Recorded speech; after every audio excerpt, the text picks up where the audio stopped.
Logika proses komputasi. Tahap awal, baca data pertama yaitu 101 ADI 011A. Itu dilakukan pada nomor 50, pada baris nomor 50. Nomor 70, apakah SW sama dengan 0? Karena awalnya SW sama dengan 0, yaitu pada baris 40 di sini, maka jawabannya adalah Y, menuju 180, SW sama dengan 1. Kemudian dilakukan proses 190, yaitu proses simpan data. EE string sama dengan E string, A string sama dengan A string, BB string sama dengan B string, CC string sama dengan C string, DD string sama dengan D string. Hasilnya sekarang EE string itu A string 101, BB string ADI, CC string 01, DD string 1. Selanjutnya proses data yaitu memeriksa kode tingkat CC string untuk menentukan nama tingkat NT string dan kemudian menghitung subtotal baris 150 dan total baris 160. Hasilnya NT string sama dengan basic 1, kemudian ST sama dengan 1 dan TT sama dengan 1. Ini CC string apakah 01? Kalau ya, basic 1 dan seterusnya. Pada baris 170 cetak data dengan menghitung nomor urut. Jadi nomor urutnya ditulis dulu NU plus 1, kemudian dicetak datanya.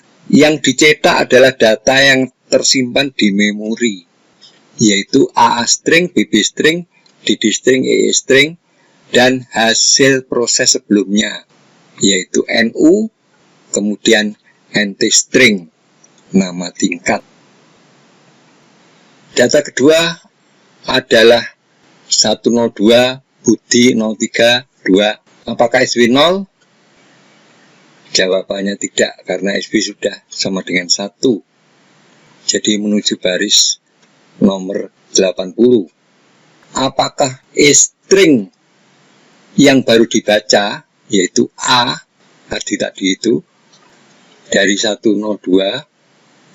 Budi 03, 2, A, sama dengan E string yang disimpan, yaitu A dari 101 ADI, karena sama A-nya, maka dilanjutkan ke baris 130, 131, 132. Jadi ini.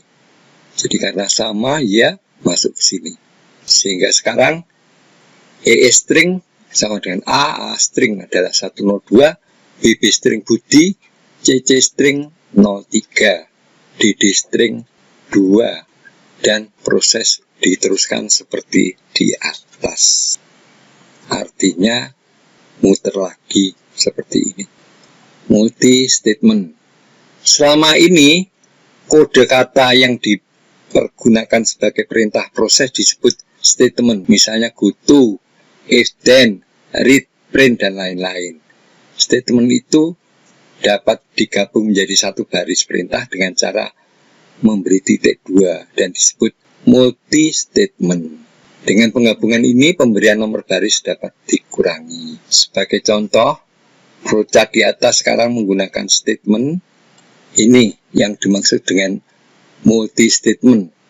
Listingnya SW 0, ST sama dengan 0, TT sama dengan 0, titik 2, titik 2. Kemudian ini pada proses data, kayak demikian. If CC string 01 dan NT string basic 1, go to 150. CC string sama dengan 01, NT string ini langsung go to 150. 02, go to 150. Jadi ini yang dimaksud titik 2-nya, inilah yang dinamakan multi statement.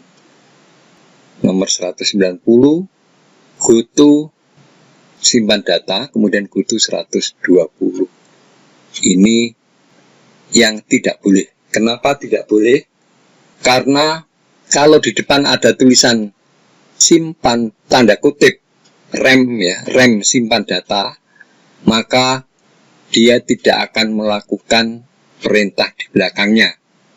Jadi kalau 190 simpan data, go to 120, ini go to 120 tidak akan dijalankan karena dia sudah berhenti di sini. Karena ada tanda rem, ada rem di sini, maka ini tidak dibaca. Langsung 180, 200. Ini terjadi kesalahan. Karena itu, ini tidak boleh ditulis. Tulis saja 190 go to 120. Jadi isinya 190 adalah go to 120. Kalau nomor ini 170 boleh ditulis. Titik 2 go to 50. Tapi kalau yang 190 ini harus dihapus atau tidak boleh ditulis. Diganti go to 120. Selanjutnya tidak dianjurkan meringkas sebagai berikut. Rem program ini, rem programmer. Karena tujuan perintah rem adalah untuk memudahkan programmer menelusuri alur program. Karena itu ringkasan di atas akan mengaburkan tujuan tersebut. Multi statement ditujukan untuk mempercepat penulisan program dengan tidak mengaburkan gambaran secara menyeluruh. Ini sebagai catatan, jangan lupa untuk mengklik tombol subscribe, like, share, dan tulis komentar. Terima kasih.